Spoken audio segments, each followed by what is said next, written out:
मैं मिनाली तायल आप सभी का स्वागत करती हूँ हमारे YouTube channel everything for exam, जहां हम आपके लिए लेकर आते हैं हर एग्जाम से रिलेटेड अपडेट वीडियो और कंटेंट। जैसा कि आपने मेरी पहले की वीडियोस में देखा होगा कि मैं जनरल साइंस की वीडियोस और टेक्निकल सब्जेक्ट की वीडियो लेकर आ रही हूँ आरबीएनएल और एएन के एग्जाम के लिए, एएन जेएन की पोस्ट के लिए। तो आप मेरी वीडियो जरूर से देखें। आज मैं आपके टॉपिक लेकर आई हूँ क्लासिफिकेशन ऑफ मैटर। इस टॉपिक में से एग्जाम्स में बहुत इनडायरेक्ट क्वेश्चन पूछे जाते हैं। मॉडुलस क्या होता है, यंग मॉडुलस कैसे निकालते हैं, बल्क मॉडुलस क्या होता है, शेयर क्या होती है, स्ट्रेस क्या होती है, कैसे हमारी डेंसिटी चेंज होती है, कितने टाइप्स के हमारे मैटर्स होते हैं, क्या इसकी केमिकल प्रॉपर्टीज होती है, फिजिकल प्रॉपर्टीज होती हैं। सारे क्वेश्चंस की डिटेल्स हम आज इस वीडियो में करेंगे। मैं आशा करती हूँ आपको ये वीडियो बहुत ढंग से समझ में आएगा और इस टॉपिक से रिलेटेड कोई कंफ्यूजन नहीं रहेगा। तो आइए हम इस वीडियो को कवर करते हैं।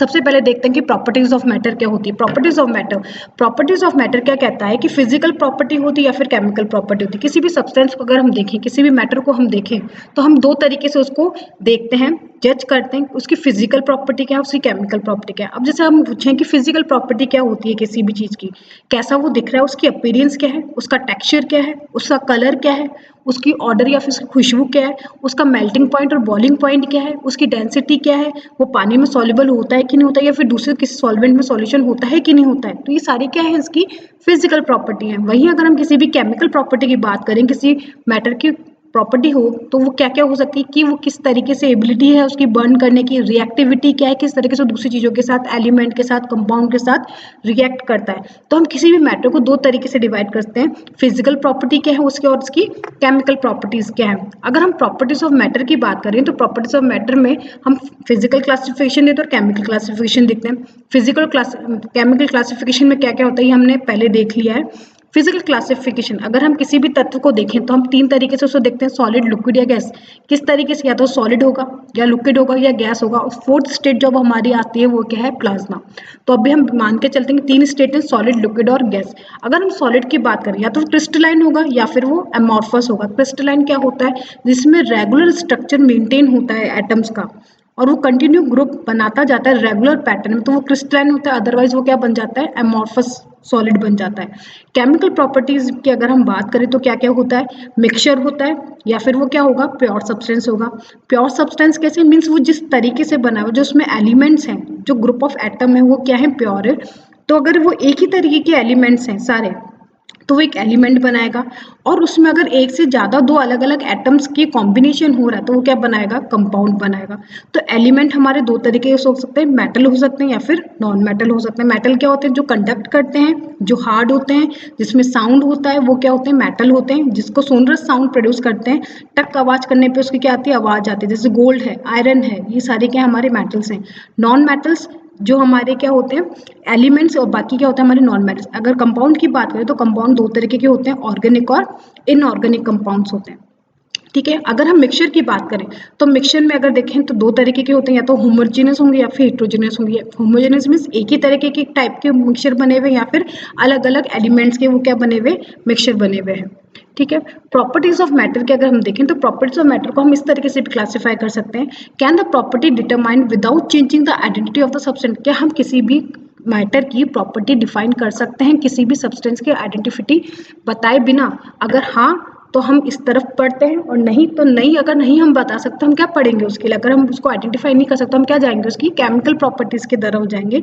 तो केमिकल प्रॉपर्टीज में हम किस तरीके से मैटर को टेस्ट करेंगे कि उसकी क्या क्या हो सकती है, किस तरीके से रिएक्टिविटी है, उसकी फ्लेमेबिलिटी क्या है, वो किस तरीके से फ्लेम प्रोड्यूस करता है, टॉक्सिसिटी क्या है उसकी, वो टॉक्सिक है कि नहीं है, एबिलिटी ऑक्सीडाइज, वो ऑक्सीडाइज होता है कि नहीं होता है, हीट ऑफ कंबशन, वो कंबशन के लिए कितनी उसको हीट रिक्वायरमेंट है। तो सारी क्या है, इसकी केमिकल प्रॉपर्टी है अगर हम किसी एलिमेंट को डिफाइन करना चाहें। और अगर उसको डिफाइन नहीं कर पा रहे तो हम इस तरीके से कर देखेंगे। और हम कर पा रहे हैं तो हम उसको क्या देखेंगे, हम फिजिकल प्रॉपर्टीज में जाएंगे। फिजिकल प्रॉपर्टी में हम देखेंगे अगर does the property depend on the amount of substance, अगर उसकी अमाउंट ऑफ सब्सटेंस पे डिपेंड कर रही, अगर डिपेंड कर रही है तो हम उसकी किस किस प्रॉपर्टी पे बात करेंगे, उसका मास क्या है, उसका वॉल्यूम क्या है, उसका वेट क्या है। क्योंकि मास, वॉल्यूम, वेट किस पे डिपेंड करती है, सब्सटेंस पे डिपेंड करती है। अगर मैं सब्सटेंस का मास बढ़ा, उसकी क्वांटिटी बढ़ा दूंगी तो मास बढ़ जाएगा, वॉल्यूम बढ़ जाएगा और वेट बढ़ जाएगा। और वो सब्सटेंस पे डिपेंड नहीं कर रही है। तो सब्सटेंस पे डिपेंड कौन कौन सी प्रॉपर्टी नहीं करती, density, colour, lustre, order, mobility, conductivity, hardness, ductility, boiling point and melting point, ये प्रॉपर्टी जो है, जो इंटेंसिव प्रॉपर्टी है, वे कभी भी हमारे अमाउंट ऑफ सब्सटेंस पे डिपेंड नहीं करती है। इस तरीके से आपसे क्वेश्चन पूछा जा सकता है कि वो प्रॉपर्टी बताओ, मैच द फॉलोइंग में 4 ऑप्शन दे देंगे, 4 ऑप्शन में पूछेंगे इन प्रॉपर्टीज में बताओ कौन सी ऐसी प्रॉपर्टी है जो सब्सटेंस के अमाउंट पे डिपेंड नहीं करती। तो अमाउंट पे कौन कौन सी डिपेंड नहीं करती, ये सारी प्रॉपर्टीज जो है हमारी, ये अमाउंट पे डिपेंड नहीं करती, लेकिन मास, वॉल्यूम और वेट क्या है, अमाउंट ऑफ सब्सटेंस पे हमारी क्या करती है, डिपेंड करती है। प्रॉपर्टीज ऑफ मैटर में देखें तो 3 तरीके हैं, सॉलिड, लिक्विड और गैस। इसकी टॉक्सिसिटी बता सकते हैं, ऑक्सीडेशन स्टेट्स बता सकते हैं, हीट ऑफ कंबशन बता सकते हैं, केमिकल स्टेबिलिटी बता सकते हैं, कितना केमिकल स्टेबल है कि नहीं, फेमिलिटी क्या है, इसकी कोऑर्डिनेशन नंबर क्या है, रिएक्टिविटी क्या है, पॉसिबल कोवलेंट बॉन्ड्स क्या, कौन कौन से बॉन्ड्स बन सकते हैं, आयनिक बनेगा, कोवलेंट बनेगा, कौन सा बॉन्ड बनेगा इसके अंदर, या फिर एंथैल्पी क्या है इसकी। तो ये सारी चीजें हम किस में पढ़ते हैं, प्रॉपर्टीज ऑफ मैटर्स में पढ़ते हैं। केमिकल क्लासिफिकेशन अगर हम उसकी करें तो जितनी भी फॉर्म्स होती है, all forms of matter have property, जितनी भी हम किसी भी मैटर की बात करें तो सबकी क्या है, कुछ ना कुछ प्रॉपर्टी है। अगर हम टेबल पे बैठे हैं तो उसकी कुछ ना कुछ हार्डनेस है, अगर हम पानी पी रहे तो उसकी कोई ना कोई क्वालिटी है, हम हवा को महसूस करते तो उसकी भी एक क्वालिटी है। तो ये सारी चीज़ें क्या अपने आप में अलग अलग हैं, लेकिन है क्या सारे मैटर्स हैं। तो हार्डनेस क्या है, उसका टेक्सचर क्या है, उसका ऑर्डर क्या है, कलर, फिमिलिटी, सारी क्या है उसकी प्रॉपर्टीज होती हैं। 2 कैटेगरीज में हम उसको डिवाइड कर सकते हैं, प्योर सब्सटेंस होगा या फिर वो मिक्सचर होगा। अगर एक ही काइंड के मटेरियल से कोई चीज़ बनती है तो हम उसको बोलते हैं प्योर सब्सटेंस। और अगर 1 और 2 और more substance mix together but not chemically combined नहीं हो रही कोई चीज़, लेकिन उसमें 2 से ज़्यादा कोई चीज़ें हैं, तो हमारा क्या बनता है, एक मिक्सचर बनता है। जैसे कंक्रीट, सॉल्ट वाटर, तो ये सारे क्या हैं, केमिकली कंबाइंड नहीं होते, लेकिन ये क्या होते हैं, 2 से अलग तरीके से, दो या 2 से अलग सब्सटेंस में क्या होते हैं, मिक्सड होते हैं।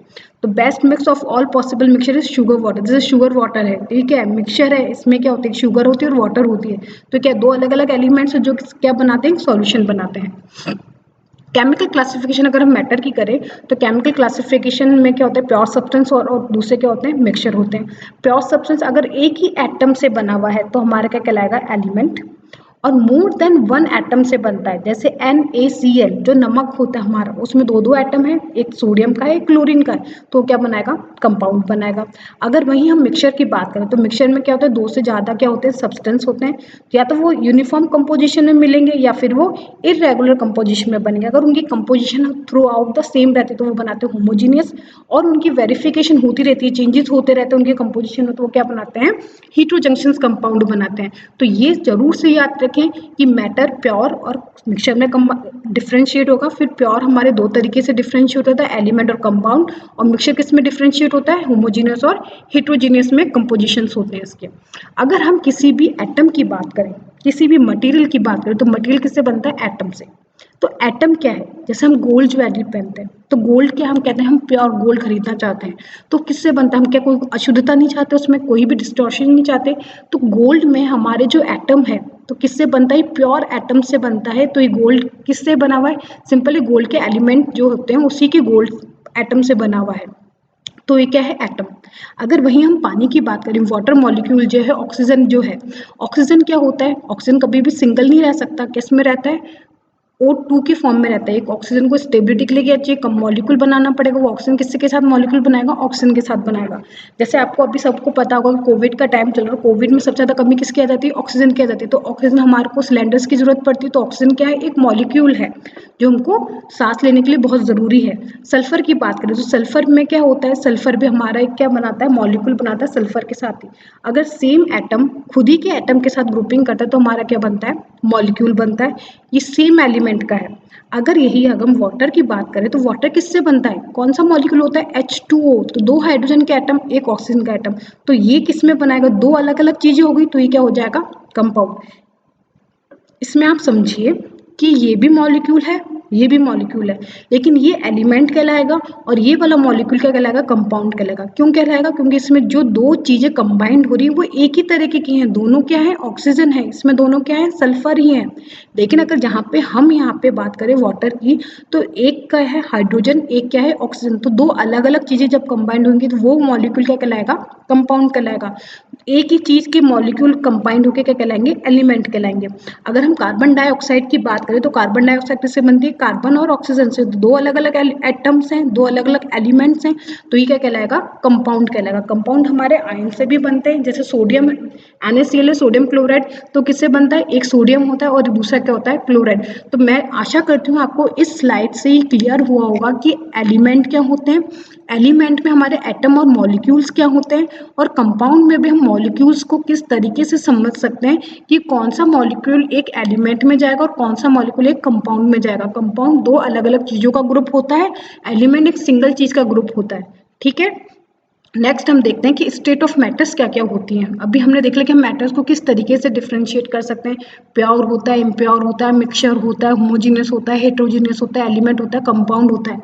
लेकिन मैटर कितने कितने स्टेट्स में एग्जिस्ट कर सकता है, तो हमारी कौन कौन सी स्टेट्स होती हैं, सॉलिड होता है, लिक्विड होता है, गैस होता है, और फोर्थ हमारा क्या होता है, प्लाज्मा होता है। सॉलिड कब बनता है, जब एटम्स के बीच का जो बाइंडिंग फोर्स है वो बहुत स्ट्रांग हो, तो वो एटम्स क्या करता है, उसको बाइंड करके रखता है, तो उसमें जो मोशन होता है, जो ग्रुप होता है, उनका मोशन बहुत कम होता है, तो वो क्या किस फॉर्म में आता है, सॉलिड में आता है। वही मॉलिक्यूल का स्पेस बढ़ जाता है, उनकी बॉन्डिंग थोड़ी कम हो जाती है, तो हमारा किस फॉर्म में आ जाता है, लिक्विड में।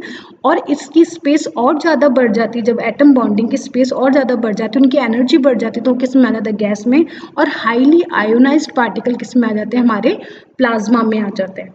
ठीक है, जैसे जैसे हम एनर्जी बढ़ाएंगे, सॉलिड की एनर्जी बढ़ाएंगे तो लिक्विड में आएगा, लिक्विड की एनर्जी बढ़ाएंगे तो गैस में आ जाएगा, गैस को और एनर्जी देंगे तो आयोनाइज्ड फॉर्म में क्या हो जाएगा, वो प्लाज्मा हो जाएगा।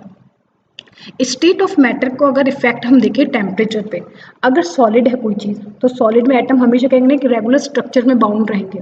लिक्विड में क्या होगा, हम जिस वेसल में उसको डालेंगे वो उसी का शेप ले लेगा।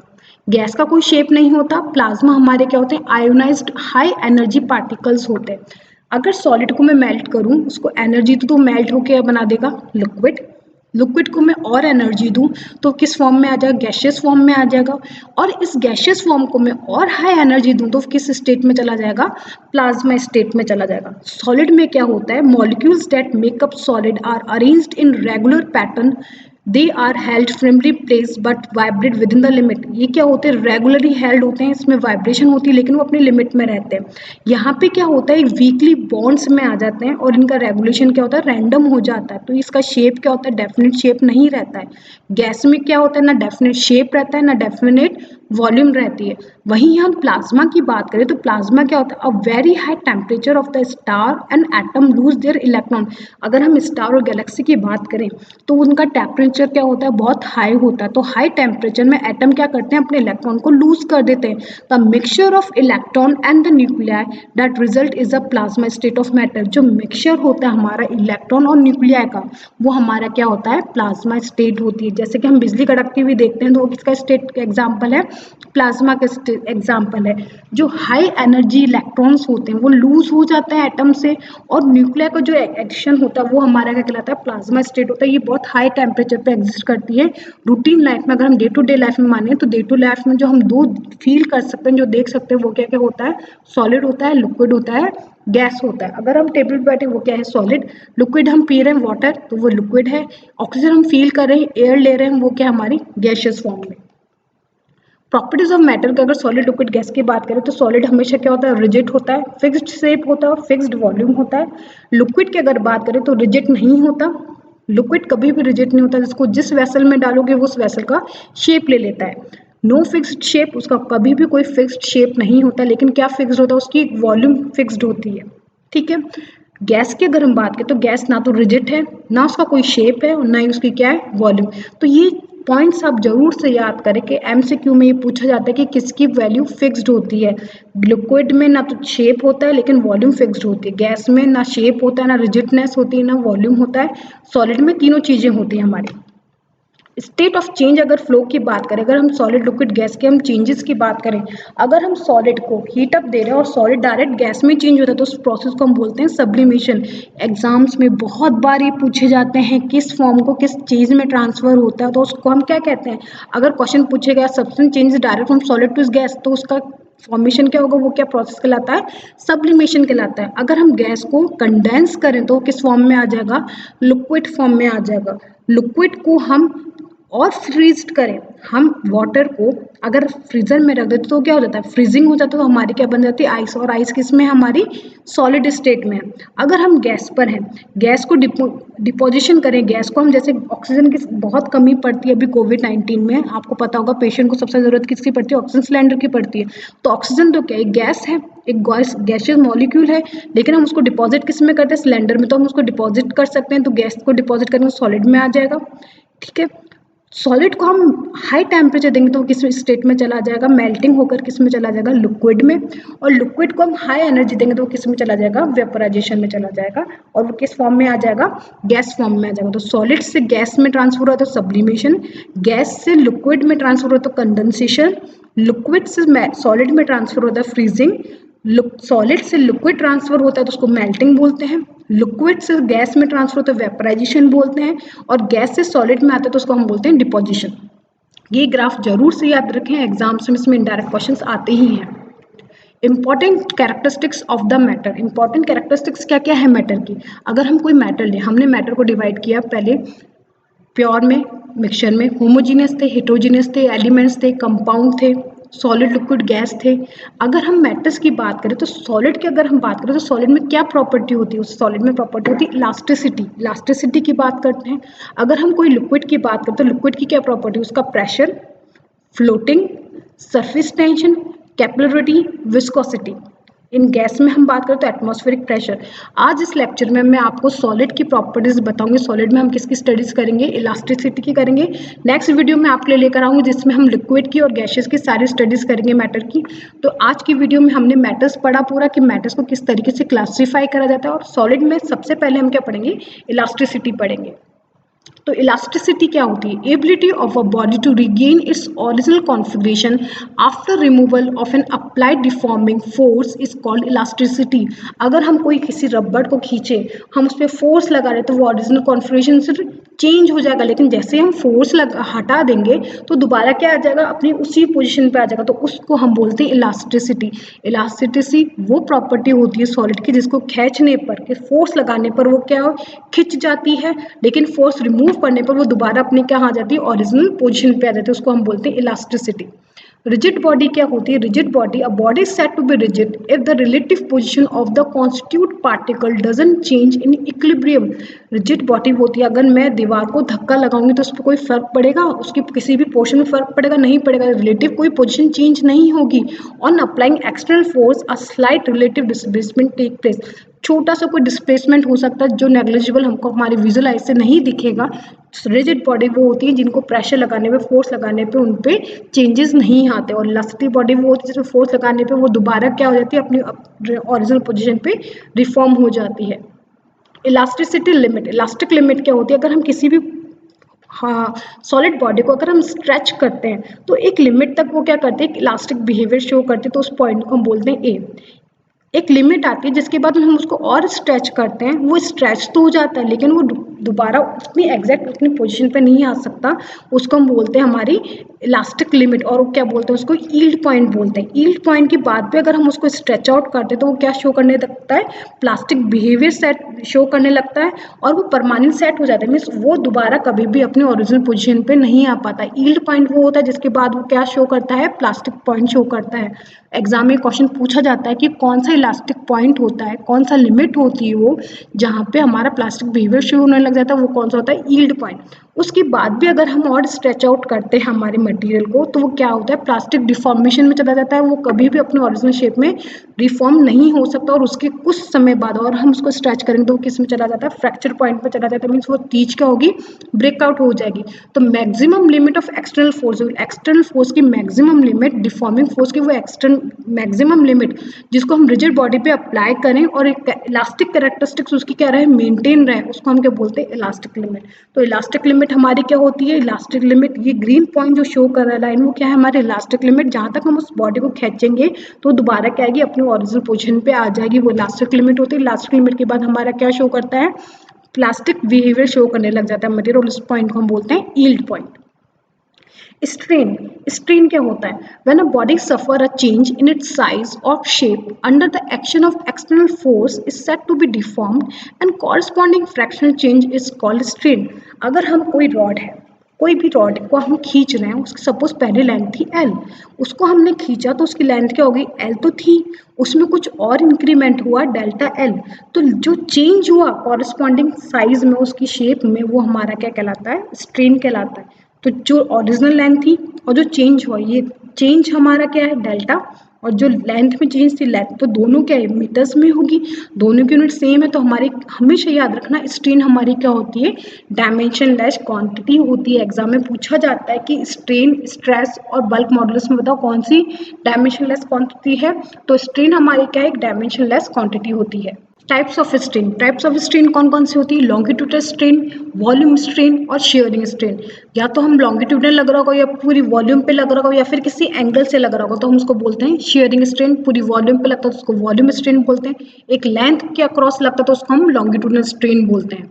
स्ट्रेस, स्ट्रेस क्या होता है, when external deforming force act on a body, external force opposing the former. एक इंटरनल फोर्स डेवलप होता है जब भी हम किसी बॉडी पे फोर्स लगाते हैं, एक्सटर्नल फोर्स लगाएंगे किसी बॉडी पे, तो इसका इंटरनल फोर्स होगा जो उसको अपोज करेगा। तो मैग्नीट्यूड ऑफ इंटरनल फोर्स पर यूनिट एरिया, तो जो इंटरनल फोर्स है पर यूनिट एरिया, उसको हम क्या बोलते हैं, स्ट्रेस बोलते हैं। किसी भी ऑब्जेक्ट पे अगर हम प्रेशर लगाएंगे, फोर्स लगाएंगे, तो इसका इंटरनल एक फोर्स डेवलप होगा जो उसको अपोज करेगा, और वो फोर्स, जो इंटरनल फोर्स डेवलप हो रहा है, इंटरनल फोर्स पर यूनिट एरिया, उसको हम बोलते हैं स्ट्रेस। तो स्ट्रेस को हम मेजर करते हैं फोर्स पर यूनिट एरिया, और स्ट्रेन हमारे क्या होता है, change in length upon original length. तो स्ट्रेस का यूनिट क्या होगा, फोर्स अपॉन एरिया, यूनिट क्या होती है फोर्स की, न्यूटन मीटर स्क्वायर, और अगर हम एसआई में मेजर कर रहे हैं, सीजीएस में मेजर करेंगे तो क्या होगा, डायन सेंटीमीटर स्क्वायर। शेयर क्या होता है, when external force act tangentially, अगर हम किसी बॉडी पे, किसी ऑब्जेक्ट पे टेंजेंशियली फोर्स लगा रहे हैं तो उसकी किसी एक पोजीशन पे, फिक्स पोजीशन नीचे की तो फिक्स रहेगी लेकिन ऊपर का पोर्शन किसी एंगल से मूव करेगा, तो जो शेप होता है बॉडी का वो चेंज होगा, और उसको हम क्या बोलते हैं, शेयर बोलते हैं। जैसे ये हम बॉक्स देखें, ये बॉक्स है हमारा, फिक्स्ड खड़ा हुआ, इसकी इनिशियल हाइट h है, अगर हमने फोर्स लगाया तो इसका इस डायरेक्शन में एक फोर्स कंपोनेंट लगेगा और इस डायरेक्शन में फोर्स कंपोनेंट लगेगा, और जो टोटल डिस्प्लेसमेंट होगा वो क्या हमारा x, और इस डिस्प्लेसमेंट को हम क्या कहते हैं, शेयर कहते हैं। तो शेयर एक पर्टिकुलर एंगल पे लगता है, टेंजेंशियली लगता है। काइंड ऑफ फोर्सेस हम क्या क्या कर सकते हैं, क्या क्या कैसे समझ सकते हैं, जैसे टेंजेंशियल फोर्स है तो टेंसाइल फोर्स क्या होगा, एक लेंथ पे लगेगा। कंप्रेसिव फोर्स, अगर किसी चीज को हम दोनों तरफ से दबाएं तो हमारा कंप्रेसिव फोर्स लगेगा। किसी बॉडी को, किसी ऑब्जेक्ट को हम किसी एंगल से पर्टिकुलर ऑब्जेक्ट को टेंजेंशियली धक्का दें तो हमारा शेयरिंग फोर्स लगेगा। कंप्रेसिव फोर्स दोनों तरफ से दबाने से लगता है, टेंसाइल फोर्स अगर दोनों तरफ से खींचे। शेयर अगर हम किसी एंगल से उसको मूव करें। प्रोसाइन हम किसी एंगल से उसको रोटेट करें। बेंडिंग अगर हम उसको किसी एंगल से उसको फोल्ड करें। तो ये हमारे क्या होते हैं, टाइप्स ऑफ अलग अलग क्या होते हैं, फोर्सेस होते हैं जो बॉडी पर एक्ट करते हैं। हुक्स लॉ क्या कहता है, हुक्स लॉ कहता है with in the elastic limit. Elastic limit हमने ग्राफ में पढ़ी, तो इलास्टिक लिमिट क्या होती है, यील्ड पॉइंट तक होती है, जिस वैल्यू तक हमारा इलास्टिक बिहेवियर शो करता है। The stress developed is directly proportional to the strain. क्या कहता है हुक्स लॉ की, स्ट्रेस जो डेवलप्ड हुई है वो किसके प्रोपोर्शनलेट होगी, स्ट्रेन के प्रोपोर्शनेट होगी। और वो क्या कहता है, stress is directly equal to proportionate to strain. अगर हम हुक्स लॉ की बात करें तो यील्ड पॉइंट तक जब हमारे ग्राफ स्ट्रेट शो कर रहा था तो स्ट्रेस किसके प्रोपोर्शनेट होगी, स्ट्रेन के प्रोपोर्शनेट होगी। जब हम इसका प्रोपोर्शनल साइन हटाएंगे तो ई आएगा, तो ई क्या होता है, स्ट्रेस अपॉन स्ट्रेन। तो स्ट्रेन क्या होता है, चेंज इन लेंथ जो था हमारा, और जो हमारी ओरिजिनल लेंथ थी तो वो हमारा स्ट्रेन होता है। और सिग्मा, इसकी हम बात करें तो हम कैसे लिखते हैं, डेल्टा एल जो चेंज हुआ और जो ओरिजिनल लेंथ थी। हमारा जो स्ट्रेस है सिग्मा, उसको कैसे लिख सकते हैं, ई मल्टीप्लाई बाय स्ट्रेन, जो हमारी स्ट्रेन है। तो ई को हम क्या लिखेंगे, इसका डिवीजन करेंगे तो क्या आ जाएगा, स्ट्रेस अपॉन स्ट्रेन। स्ट्रेस को हम कैसे लिखते हैं, फोर्स अपॉन एरिया, तो फोर्स अपॉन एरिया। स्ट्रेस को और स्ट्रेन को हम कैसे लिखते हैं, change in length upon original length. तो हमारा जो ई है, हुक्स लॉ जो प्रोपोर्शनलिटी कांस्टेंट है वो क्या होगा, F into L divided by A into delta. जो चेंज आया लेंथ में उसको मल्टीप्लाई करेंगे एरिया से, और एफ को किससे मल्टीप्लाई करेंगे, जो हमारी ओरिजिनल लेंथ है। तो हुक्स लॉ कहता है कि स्ट्रेस और स्ट्रेन क्या रहते हैं, प्रोपोर्शनल रहते हैं, कहाँ तक, हमारी इलास्टिक लिमिट तक। तो ई हमारा क्या है, कांस्टेंट ऑफ प्रोपोर्शनलिटी है, और उसको हम क्या बोलते हैं, कोफिशिएंट ऑफ इलास्टिसिटी और मॉडुलस ऑफ इलास्टिसिटी। ई हमारा मॉडुलस ऑफ इलास्टिसिटी होता है। तो मॉडुलस ऑफ इलास्टिसिटी हमारा क्या होता है, स्ट्रेस अपॉन स्ट्रेन। स्ट्रेस क्या होता है, फोर्स अपॉन एरिया। स्ट्रेन क्या होता है, change in length upon original length. Young modulus of elasticity. Young modulus of elasticity क्या होता है? Change in length per unit length along that direction is called longitudinal और linear strain and the force acting per unit area of cross section is called longitudinal stress. क्या है? अगर हम किसी चीज को लॉन्गिट्यूडनल खींचेंगे तो उसमें लेंथ में भी चेंज आएगा, जो लेंथ थी ओरिजिनल तो और बाद में जो होगी उन दोनों में चेंज होगा, तो डेल्टा एल अपॉन एल जो स्ट्रेस है वो, और खींच रहे तो कोई ना कोई फोर्स तो लगेगा इसके, तो फोर्स अपॉन एरिया, तो स्ट्रेस और स्ट्रेन का जो डिफरेंस है, जो रेशियो है, वो हमारा क्या देता है? यंग मॉडुलस देता है। हुक्स लॉ क्या कहता है कि स्ट्रेस और स्ट्रेन क्या होते हैं? प्रोपोर्शनेट होते हैं। कब तक? जब तक हम इलास्टिक लिमिट तक पहुंचे, तो स्ट्रेस और स्ट्रेन दोनों क्या है? प्रोपोर्शनेट। ये किसने दिया था? हुक्स लॉ ने। स्ट्रेस और स्ट्रेन को हम डिवाइड करें तो वो हमारा किसने दिया था? यंग मॉडुलस ने दिया था। तो F divided by delta L upon L, ये क्या है? हमारा यंग मॉडुलस है। तो वाई को हम किससे रिप्रेजेंट करते हैं? यंग मॉडुलस से रिप्रेजेंट करते हैं। तो टेंसाइल स्ट्रेस किसके इक्वल होती है? Y into tensile strain. तो वाई हमारा क्या होता है? यंग मॉडुलस होता है, जो ये बताता है कि स्ट्रेस और स्ट्रेन को डिवाइड करें तो हमारा क्या आता है? वाई यंग मॉडुलस आता है। Bulk modulus क्या होता है? When uniform pressure is applied all over the surface of the body, then the volume of the body is called volume strain। किसी भी बॉडी पे, किसी भी सरफेस पे हम प्रेशर लगाएंगे सब डायरेक्शन से, तो उस प्रेशर के कारण उसकी वॉल्यूम क्या होगी? डिक्रीज होगी। तो प्रेशर के कारण जो वॉल्यूम डिक्रीज हो रही है पूरी बल्क के अंदर, तो उसको हम क्या कहेंगे? बल्क मॉडुलस कहेंगे। तो बल्क मॉडुलस क्या होता है कि डेल्टा पी जो हमारा चेंज इन प्रेशर आया और उस प्रेशर के कारण जो हमारा चेंज इन वॉल्यूम आया, उसको हम क्या कहते हैं? बल्क मॉडुलस कहते हैं। तो हुक्स लॉ ने कहा था कि स्ट्रेस और स्ट्रेन क्या होते हैं? डायरेक्टली प्रोपोर्शनेट होते हैं। यंग, और जो हम यंग मॉडुलस निकालते हैं, यंग मॉडुलस हमारा डिवीजन रेशियो देता है स्ट्रेस और स्ट्रेन का। बल्क मॉडुलस कहता है कि जो प्रेशर के कारण चेंज इन वॉल्यूम आया वो हमको कहता है bulk modulus. Rigidity modulus of elasticity और शेयर मॉडुलस। तो शेयर मॉडुलस क्या होता है? शेयर क्या होता है? जब हम टेंडेंशियली किसी एंगल पे किसी ऑब्जेक्ट पे प्रेशर लगाएं, फोर्स लगाएं, when a body shear the ratio of tangential stress to shearing stress is called rigidity modulus of the material. Stress और स्ट्रेन का जो रेशियो होता है और वो जो टेंजेंशियली हमारा लग रहा है उसको हम बोलते हैं रिजिडिटी और शेयर मॉडुलस। इसको निकालने का तरीका होता है shear force upon area. Force upon area निकालेंगे। स्ट्रेन हमारा क्या होता है? जो चेंज आया और जो ओरिजिनल था। तो शेयर स्ट्रेन क्या होगा? डेल्टा जो हमारा चेंज आया, एक किसी पर्टिकुलर में चेंज आया तो थीटा हमारा कैसे निकला? X by H. तो हमारा रिजिडिटी मॉडुलस क्या होगा? स्ट्रेस क्या है हमारा? फोर्स अपॉन एरिया, और स्ट्रेन हमारा क्या है? थीटा। थीटा को हम क्या लिखेंगे? X by H. तो हमारा ये क्या होता है? ये फॉर्मूला एफ एच अपॉन ए एक्स, ये हमारा होता है rigidity modulus. Young modulus, share modulus और बल्क मॉडुलस। यंग मॉडुलस क्या कहता है? स्ट्रेस और स्ट्रेन का रेशियो। शेयर मॉडुलस कहता है कि कितना स्ट्रेस और स्ट्रेन में चेंजेस आया। स्ट्रेन हमारा कैसा है? जो ये चेंज आ रहा है डॉट डॉट वाला, वो हमारा क्या है? स्ट्रेन है। और बल्क मॉडुलस क्या कहता है? जितना प्रेशर हमें लगा उसमें चेंज इन वॉल्यूम क्या है? वो हमारे को क्या देता है? बल्क मॉडुलस देता है। Poisson ratio. पॉइसन रेशियो क्या होता है? The ratio of the lateral strain to that of longitudinal strain is called Poisson ratio. तो पॉइसन रेशियो को हम कैसे समझ सकते हैं कि कोई लेंथ और ब्रेथ का हमने कोई मटेरियल लिया, इसको हमने स्ट्रेस किया तो इसकी लेंथ में तो इंक्रीमेंट हुआ, लेकिन इसके डायमीटर में क्या हुआ? चेंजेस हुआ। तो डायमीटर डिक्रीज होगी और लेंथ क्या होगी? बढ़ेगी। तो लीनियर स्ट्रेस तो हमारा स्ट्रेन क्या लगा? Delta L by L. तो डेल्टा एल क्या होगा? ओरिजिनल लेंथ से minus delta L zero.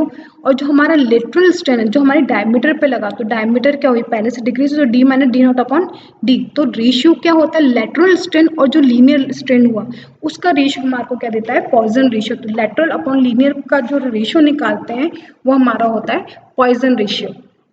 Classification of material based on the properties of the elasticity.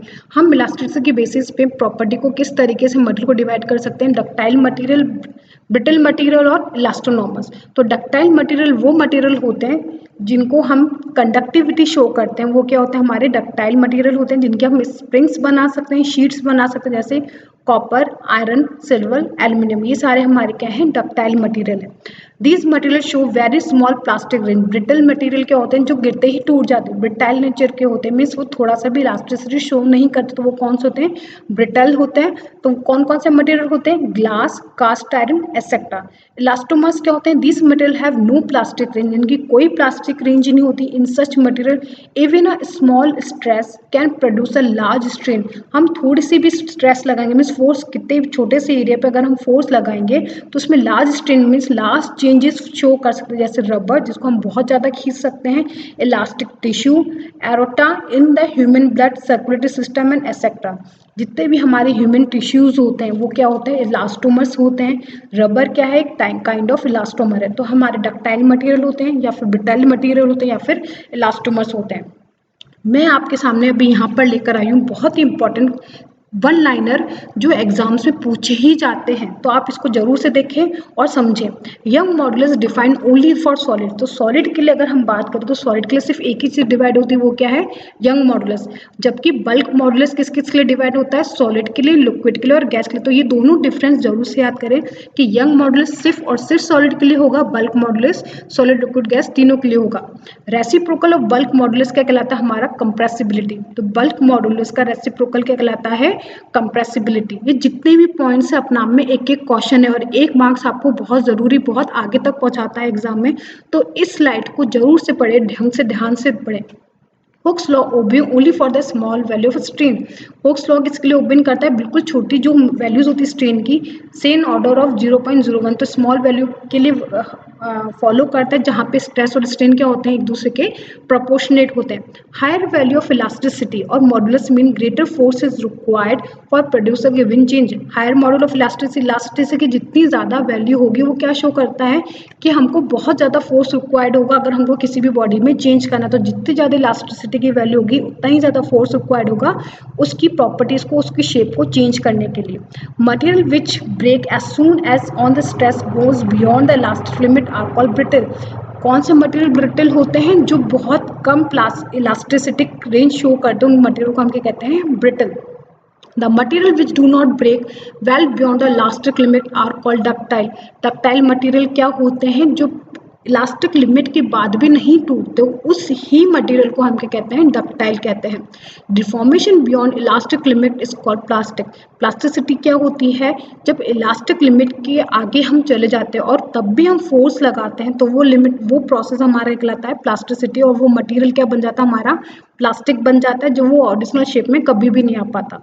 Rubber sustain elasticity even when stretch are several times than its length. Rubber की elasticity इतनी ज़्यादा होती है कि हम उसकी लेंथ से सेवरल टाइम भी उसको खींचें तो भी वो ओरिजिनल शेप में हमारा क्या होगा, दोबारा आ जाएगा। हाउएवर इज नॉट डक्टाइल, वो डक्टाइल नहीं होता लेकिन फिर भी क्या शो करता है, इलास्टिक प्रॉपर्टी शो करता है। It break down as soon as elastic limit is crossed. Elastic limit cross होते ही वो क्या करता है, टूट जाता है। Breaking stress does not depend on the length और area of the cross section of the wire. जो ब्रेकिंग स्ट्रेंथ होती है कि कब तक हमारा वायर नहीं टूटेगा, वो किस किस पे डिपेंड नहीं करती, ना एरिया पे डिपेंड करती है ना लेंथ ऑफ वायर पे डिपेंड करती है। However it depends on the material of the wire. वो किस पे डिपेंड करती है कि किस मटेरियल की बनी हुई है, ना कि उसकी लेंथ और उसकी एरिया पे डिपेंड करेगी। Breaking force depend on the area of the cross section. Breaking stress of a wire is called tensile strength. जो ब्रेकिंग फोर्स होता है, कितना फोर्स हम लगाएंगे वायर हमारा टूट जाए, वो किस पे डिपेंड करता है, उसके एरिया पे डिपेंड करता है। और ब्रेकिंग स्ट्रेस जो होती है वायर की, उसको हम क्या कहते हैं, टेंसाइल स्ट्रेंथ कहते हैं, कि उसकी टेंसाइल स्ट्रेंथ जितनी ज़्यादा होगी उतना ज़्यादा हमको फोर्स चाहिए होगा उस वायर को तोड़ने के लिए। Next point, elastic after effect is temporary absence on the elastic properties. जो इलास्टिक इफेक्ट होता है कि बहुत ही जल्दी हमारे क्या होता है, मटेरियल दोबारा फॉर्म होकर किसमें आ जाता है, अपनी ओरिजिनल पोजीशन पे आ जाता है, उसको हम क्या कहते हैं, इलास्टिक प्रॉपर्टी कहते हैं। Temporary loss of elastic property due to continuous use for a long time is called elastic fatigue. अगर हम किसी मटेरियल को, इलास्टिक मटेरियल को बहुत लॉन्ग टर्म के लिए बार बार उस खींचते रहेंगे, यूज़ करते रहेंगे, उसको स्ट्रेच आउट करते रहेंगे, डिफॉर्मिंग फोर्स लगाते रहेंगे, तो उसकी प्रॉपर्टी क्या होती है, कंटिन्यूस लॉन्ग टाइम के लिए करते हैं तो उसकी प्रॉपर्टी लूज कर जाती है टेम्परेली, उसको हम बोलते हैं elastic fatigue. Temperature stress is a rod of independent of the area of the cross section of the length of the rod. जो थर्मल स्ट्रेस होता है हमारा, वो इंडिपेंडेंट होता है किसके, क्रॉस सेक्शन के और लेंथ ऑफ रॉड के। When a body sheared, two mutually perpendicular strands are produced. They are called longitudinal strand और compressive strand. Both are equal in magnitude. लेकिन कभी भी हम बॉडी को shear मोशन में लाते हैं, shear फोर्स लगाते हैं, तो हमारे दो फोर्सेस एक्ट करते हैं, एक परपेंडिकुलर होता है और एक लॉन्गिट्यूडनली होते हैं, और दोनों के मैग्नीट्यूड क्या होते हैं, इक्वल होते हैं। Quartz is the best available example of perfect elastic material. कौन सा एग्जाम्पल परफेक्टली इलास्टिक मटेरियल का होता है, वो है quartz. Pressure is perpendicular surface of the liquid. Upthrust on a body immersed in a liquid does not depend on the mass, density or shape of the body. It only depend on the volume of the body. किसी भी upthrust जो किसी object पे लगता है liquid का, वो किस पे डिपेंड करता है? उसके मास, डेंसिटी और शेप पे डिपेंड नहीं करता, लेकिन उस डिपेंड करता है कि वो कितनी वॉल्यूम घेर रहा है। ये सारे पॉइंट बहुत इंपॉर्टेंट है एग्जाम पॉइंट ऑफ व्यू से, वन लाइनर इस टॉपिक के। तो प्लीज़ आप इस वीडियो की लास्ट की पॉइंट जरूर से याद करें और अपने एग्जाम में अच्छे मार्क्स स्कोर करें। आशा करती हूँ आपको मेरी ये वीडियो पसंद आई होगी। प्लीज़ में हमारी वीडियो को लाइक एंड सब्सक्राइब करना ना भूलें। हमारा फेसबुक ग्रुप और टेलीग्राम ग्रुप ज्वाइन करें, जिसका लिंक आपको डिस्क्रिप्शन बॉक्स में मिल जाएगा।